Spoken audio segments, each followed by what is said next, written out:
Bonjour and welcome back to the World History course. This is your professor, Philippe Girard. In this section, we've been studying sub-Saharan Africa from roughly 1200 to 1580. Our main focus has been slavery, whether the local forms of slavery, where Africans enslaved other Africans, or exports of Africa into the Muslim Middle East through the Kingdom of Mali, among others. Today we'll study a third form of slave trading across the Atlantic, which will give us an opportunity to study one of the African kingdoms most impacted by this Atlantic slave trade, the Kingdom of Congo. Before we get to the Congo though, let's study the European explorers who traveled alongside the coast of West Africa, eventually reaching the Congo. And let's start with a classic question. What led Europeans to embark on the age of exploration in the 1400s? In a previous lecture, we asked ourselves the same question for the Ming explorers who also set sail in the 1400s, and the answer was very top-down. The Ming emperor at the time, Yangle, he wanted to flatter his own ego, impress neighboring vassals, and acquire some exotic items like giraffes for his personal collection. What about European explorers then? Well, there the answer is more complex because the age of exploration in Europe involved many protagonists who each had their own agenda.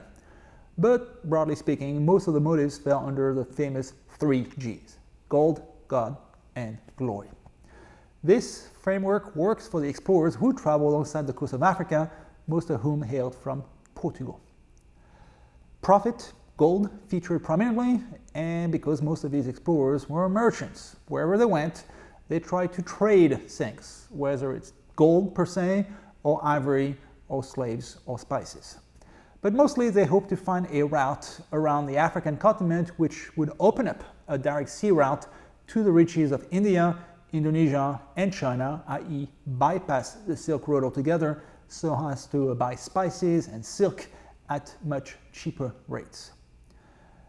European explorers also hoped to locate Prester John. He was a mystical Christian king of immense wealth, alleged to live in Africa, or maybe Asia, or maybe the Americas. People weren't very clear on that.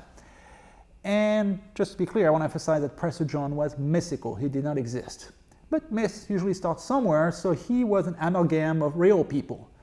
A bit of the king of Mali, Mansa Musa, who was rich, but was Muslim, not Christian. Or a bit of the king of Ethiopia, who was Christian and African. Or a bit of those Nestorian Christian communities in Asia that Marco Polo had encountered. And a bit of Kublai Khan, that rich Mongol emperor also encountered by Marco Polo. So mix them all together and voila, you have Prester John.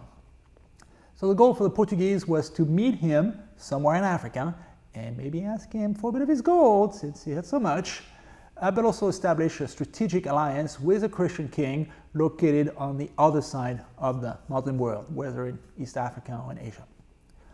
Which brings us to the second G, God.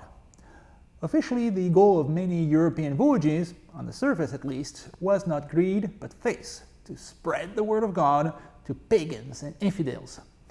And that agenda would acquire even more urgency after 1517 when the Protestant Reformation began and Catholics from Portugal and Spain, those explorers, rushed to convert non-Europeans in Africa or in the Americas before Protestant missionaries could get to them first. The third G, glory, is a bit more vague, nebulous. It can apply to the desire for recognition on the part of explorers or the kings who sponsored their voyages. We'll talk about Prince Henry in a second. But you could also mention larger themes like curiosity and the thirst for knowledge, because by the 1400s, Europe was in the midst of the Renaissance, an intellectual movement focused on the acquisition and the diffusion of knowledge. So instead of accepting every fact from the Bible or Aristotle at face value, Europeans now wanted to go and check for themselves, even if that meant hopping on a ship into the unknown so as to fill the blank spots in the map. The exploration of Africa would be part of that. Spain, and later France and Britain, played the leading role in the exploration of the Americas, but for Africa, Portugal was the lead country. Portugal's prominence is a tad strange because it's a very small country tucked away in a corner of the Iberian Peninsula that we haven't talked about at all so far in the class, a very minor power. Instead, you'd expect a major power like Germany or France or Russia to play the leading role in the exploration and conquest of Africa. So why Portugal then? Well, for one thing, geography. Portugal is located at the extreme southwest of Europe, facing the Atlantic and close to the African coast, so it's only natural that the Portuguese would be drawn to what lay nearby. But personality also mattered. Some individuals can and do shape the course of history. In that case, Prince Henry the Navigator. He was the son of the King of Portugal, and for all the reasons listed above, the lure of profit, the thirst for knowledge, the myth of Prester John, the rivalry with the Muslims, he became interested in exploring the coast of West Africa. Henry the Navigator generally did not travel much himself, but he played a key role in encouraging his countrymen to do so. At his behest, the Portuguese developed the caravel, a small, cheap ship that was equipped with a triangular lateen sail and as a result could sail against prevailing winds and south along the coast of Africa. Henry the Navigator also welcomed cartographers to his court, and he may even have established a formal school of navigation for future mariners, so the evidence is not quite clear on that matter. Henry also financed many expeditions himself out of pocket. So with that kind of intensive support, Portuguese explorers made rapid progress in the 1400s, as seen by the map here.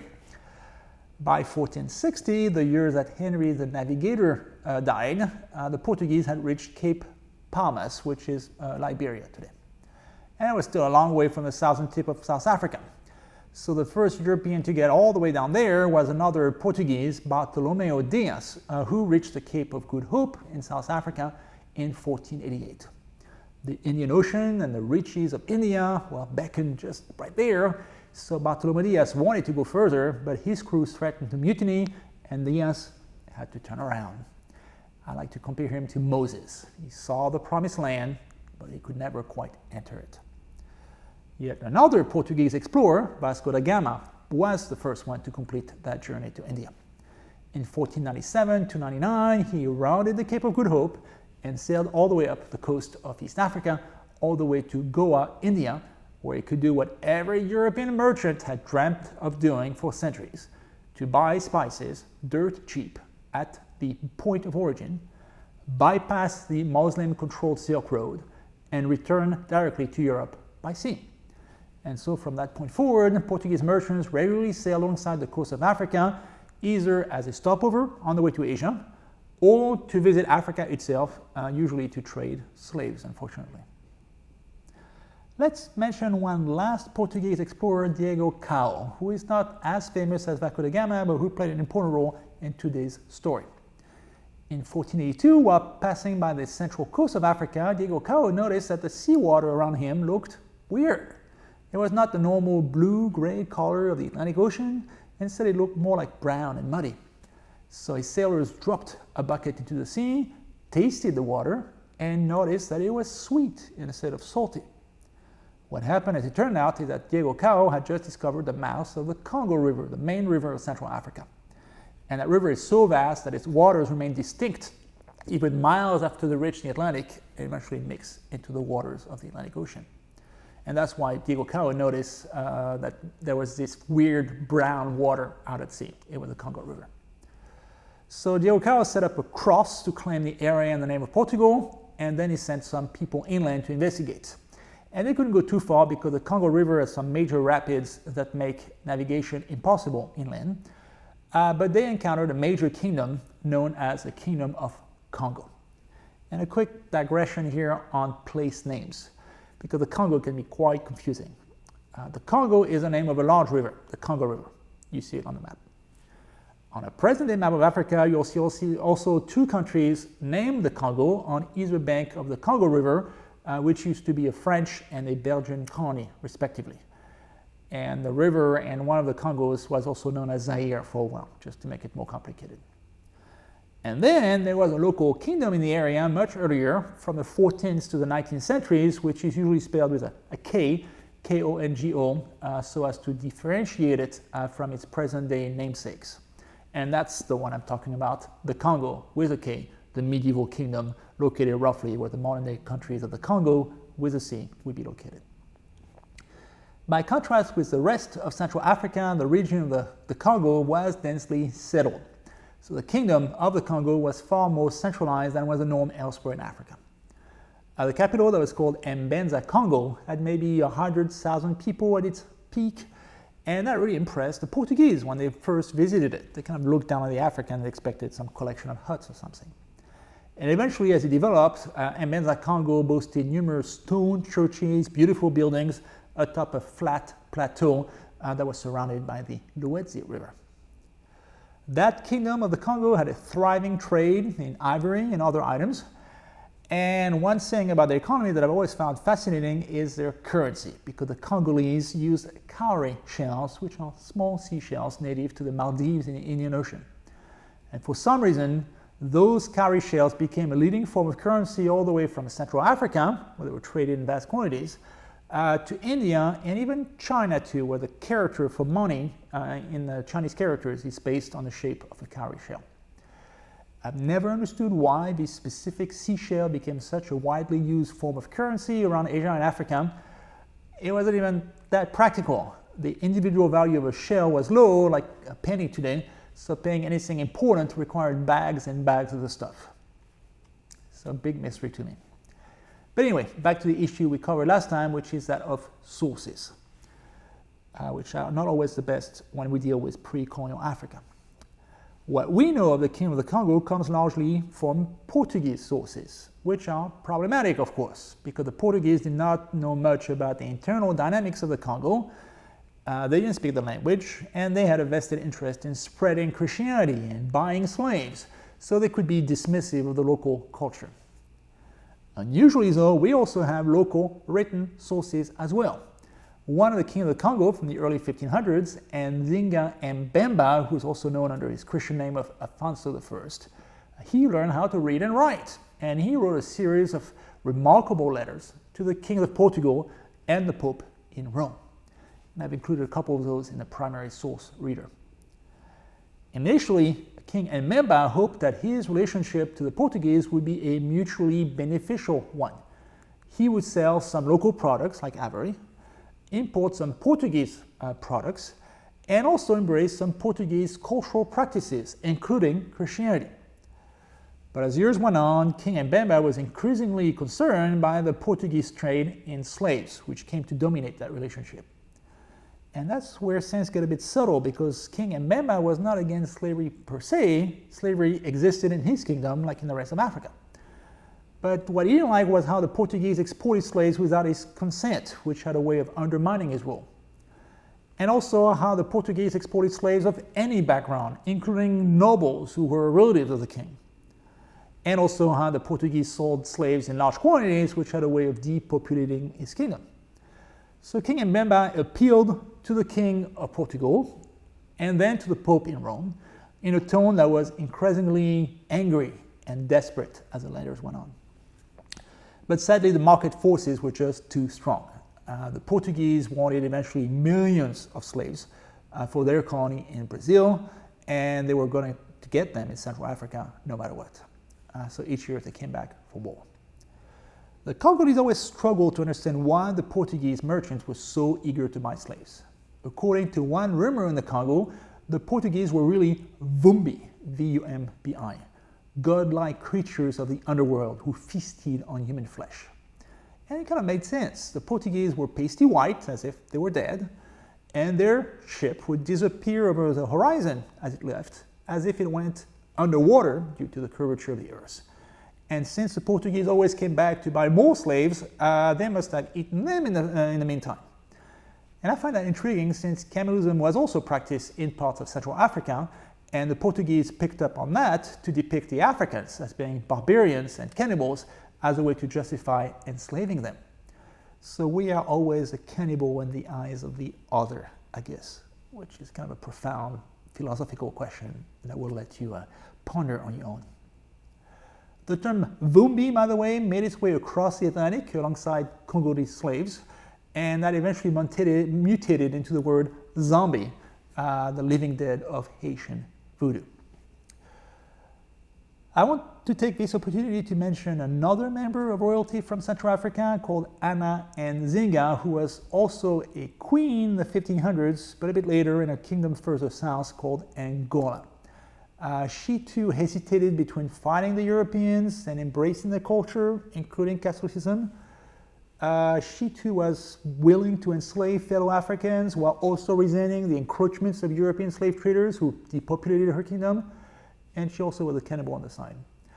I have a show about her in the Women's History playlist of this channel, so if you want to learn more about her, check out that KBOS show. Let's finish by tying the events of today to a larger development, the Atlantic slave trade, which began as a direct consequence of the Portuguese voyages to the Congo, Angola, and the rest of Africa. Historically, the first recorded instance of European slave trading in Africa goes back to 1411, and another Portuguese merchant/explorer named Antab Goncalves, who, like everybody else, was looking for a route to India. And in the process landed in what is today Senegal, captured a dozen Africans, and took them back with him to Portugal, where he sold them as domestic servants. Because of their different physical appearance, black domestic slaves became popular among European royalty at the time in the 1400s and 1500s, and they often appear in official portraits of the time, so in a way that's kind of demeaning, like a prize pet, like a dog. And if you're interested, by the way, in learning more about portrayals of African figures in European art, which was far more common than you would think, I recommend looking at the massive collection sponsored by my colleague Henry Louis Gates Jr. called The Image of the Black in Western Art. It's like the motif of the odalisque in Western art, which I mentioned last time. It's a visual representation of the encounter between Europe and the non-Western world, the other, during the Age of Discovery, and it's really fascinating. Ultimately, though, the market for African servants in Europe was pretty small, maybe a few dozens a year or a few hundreds at most. Black domestics were essentially curiosities, exotic luxury items for the rich and the famous. But Europe, which by that point had recovered from the Black Death, did not exactly need to import laborers from Africa at great cost. The situation, however, was different in the Atlantic, because as they explored the coast of Africa, the Portuguese and the Spanish colonized various archipelagos, including Sao Tome and Principe, the Cape Verde Islands, or the Canary Islands for Spain. Many of these islands were already inhabited, but the Europeans largely wiped out the local population either through war or through disease, which led to a shortage of laborers, which became very problematic when the Spanish and the Portuguese realized that valuable tropical crops could be grown in those islands, sugarcane in particular. So the Europeans resorted to importing African slaves from the mainland nearby, and then transporting them to Atlantic islands like the Canaries, like Sao Tome, and then putting them to work on large sugar plantations. All these islands are fairly small, but I mention them anyway because their fate became the prototype for what later happened when Christopher Columbus stumbled upon the Caribbean islands in 1492, and the Portuguese later discovered Brazil. And there too, Europeans decimated the local Native American population through war and disease, and then introduced new crops like sugarcane and coffee that required a ton of manpower, and then decided to import African captives to do all that work. And after that, the Atlantic slave trade, which had begun with just a dozen captives under Antab Goncalves in the 1440s, and then maybe a few hundred captives a year in the 1400s, well, that trade grew into thousands of African captives a year by the 1500s, dozens of thousands a year by the 1600s, and over 100,000 a year by the late 1700s. All that began in small archipelagos of the Atlantic in the 1400s. I don't want to go into too much detail here since the Atlantic slave trade reached its peak in the late 18th century, so long after the cutoff date for this course, which is 1500. So I will just direct you to the standalone lecture that I have on the very same topic in the post-1500 World History Survey. But at this point, I just want to point out that this Atlantic slave trade was part of a larger pattern of slave trading in Africa, both locally to other Africans and to the Muslim world, and as we saw today, ultimately to the Americas. And that the single largest market in the Americas for the Atlantic slave trade was the Portuguese colony of Brazil, which imported many slaves from Angola and the Congo in particular. So what did that mean for our friend Afonso I, the king of the Congo? Well, nothing too good, unfortunately. And there's something tragic about all these letters to the King of Portugal in which he begs the Portuguese to send priests instead of slave traders. And I have an excerpt that I want to read to you. Quote, "Each day the traders are kidnapping our people, children of this country, sons of our nobles and vassals, even people of our family." He wrote that in 1526. "This corruption and depravity are so widespread that our land is entirely depopulated. It cannot stand alone and be achieved. We need in this kingdom only priests and school teachers and no merchandise unless it is wine and flour for mass. It is our wish that this kingdom not be a place for the trade or transport of slaves." End quote. As a historian, I know where the history is going. His letters fell on deaf ears. The slave trade only continued to grow, and eventually that trade destroyed the Kingdom of the Congo. Because to meet the ever-increasing demands of European slave traders, the Congolese began more and more wars against the neighbors, and eventually they turned against each other, and the kingdom fell into civil war and chaos by the late 1600s. As a student of world history, I normally love it when two cultures from faraway places bump into one another and then they exchange innovations, they borrow from each other's cultures, they develop a syncretic religion, etc. But more often than not, such long-distance encounters can lead to war, destruction, and enslavement, and we'll see that in the next section. Well, I'm going to stop here. We're now done with this three-part series on slavery in pre-colonial Africa. Next time, we'll do a whole section as we follow the route followed by Atlantic slave traders and we head to the Americas. Our goal in that final section of the course will be to study the great Native American civilizations that flourished in Central and South America, such as the Mayas, the Aztecs, and the Incas, and see then what happened after they encountered Spanish explorers. Spoiler alert, many bad things came out of that encounter too. Au revoir and goodbye.